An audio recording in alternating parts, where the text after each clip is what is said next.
Congratulations on the deal. Why the 87 rather than the 350?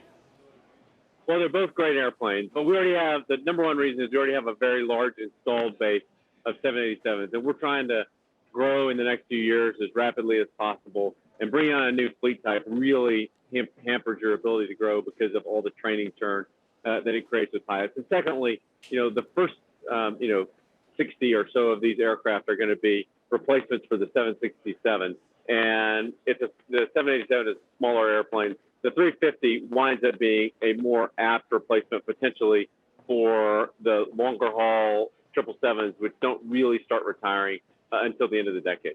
As you say, you want to grow the fleets quickly. So what was behind this decision? Was it the aircraft you were getting? Was it when you were getting the aircraft, or was it the price you were going to pay for the aircraft?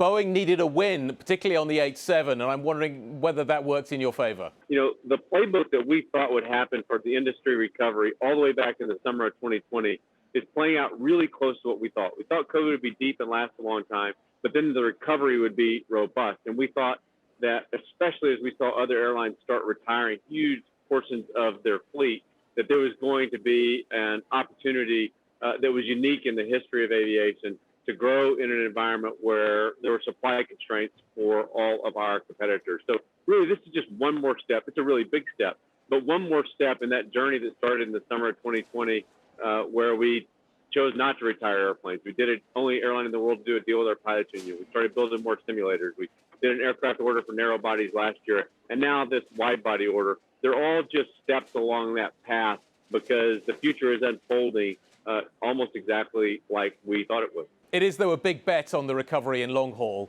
So how are you going to use these aircraft? It's not as big a bet as it might sound, because the first 100 firm aircraft really are replacements, and the replacement economics are straightforward. 25% fuel efficiency improvement in fuel efficiency for some of the aircraft. So the replacement economics are straightforward. The 100 option aircraft are what we would anticipate using for growth, and we think that there are going to be growth opportunities, but unless we're getting mid-teens margins, we won't exercise those options, and we won't use the growth aircraft, and we'll simply use this as a replacement order. Now, we do think that there's going to be growth opportunities because of everything I said before, but it's not as big a bet as you would think because so many of the aircraft are replacements. You haven't specified the variants, which 87s in particular you're going to be getting. Yeah. A, why not? And B, do you think the order may include some of the 787-10's increased gross weight versions that Boeing is working on? What aircraft are you actually going to be taking here? So we have flexibility. We can take any of the above, and we don't need to make the decision today. So we'll make that decision as we get closer to the time frame for actually flying. I mean, some of these airplanes don't deliver until 2032, so we have a lot of time. The initial aircraft are likely to be, the first ones off are likely to be 787-10s, great airplane. But we have flexibility. We have flexibility to work on aircraft configurations if we want to create some ultra long haul airplanes or some premium density airplanes.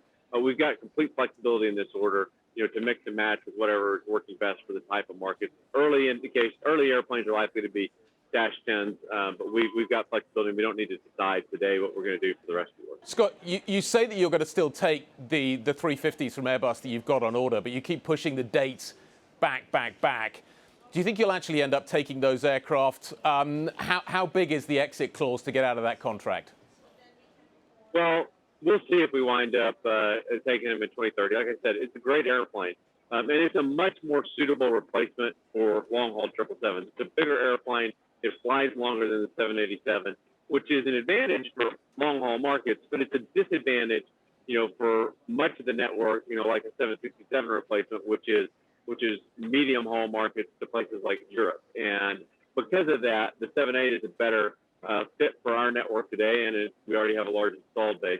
But the A350 can certainly be a viable competitor when we get into the bulk of the 777 replacements starting at the end of the decade. Do you know what engines you're going to be taking? Will they be SAF compatible? What impact is this going to have on your footprint? Yeah, we're going to continue to take, at least the first part of the order, the same GE engines that we have today. All engines, all the work is being done to make all aircraft engines SAF compatible. At United, we're the only airline that's at least flown with customers on board aircraft with 100% staff. And so I'm confident that we'll be able to get all the engines working with staff. It's a relatively straightforward process. In terms of the impact that this is going to have, though, the kind of the fleet announcement you've made today, what does that do in terms of reducing your carbon footprint? What does it do in terms of reducing fuel burn? It varies by aircraft type, but it's an up to 25% reduction in fuel for the aircraft. That's why the replacement economics wind up, one of the biggest reasons the replacement economics wind up being so straightforward. The bigger point on fuel and carbon getting to 100% green is about sustainable aviation fuel. The great news is that the Inflation Reduction Act contains a number of provisions that really, I think, are going to be a launching pad for staff, because it took projects that are on the drawing board, but that you really couldn't make pencil out, and it makes it possible to pencil them out. And that really can drive investment into the staff sector and really drive economies of scale and go from theoretical small projects, which are expensive, to commercial scale, industrial scale projects that can ultimately, I think, get cost competitive, or at least hope can get cost competitive with traditional jet fuel made from oil. You brought up politics. Let's talk about the 737. You're going to be taking more of them. You're going to be taking more of the 737-10s. That is still an aircraft that is yet to be certified. I'm assuming you're pretty confident that that's going to happen. Yeah, I think that'll get certified next year. Not 100%, but I believe it will. And the reason I think it will is, A, it is the right safety outcome.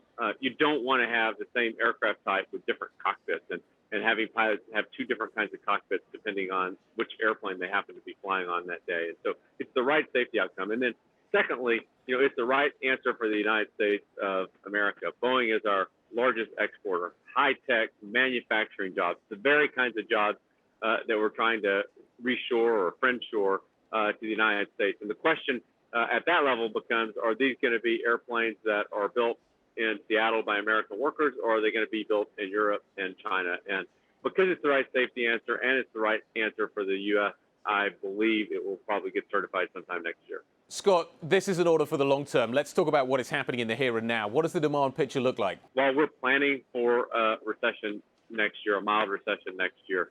Everything that we see in our data would tell us, we don't really see it in our data yet. We see very strong demand, a record demand, in fact, and the environment still looks really good. In spite of that, we are planning for a mild recession next year.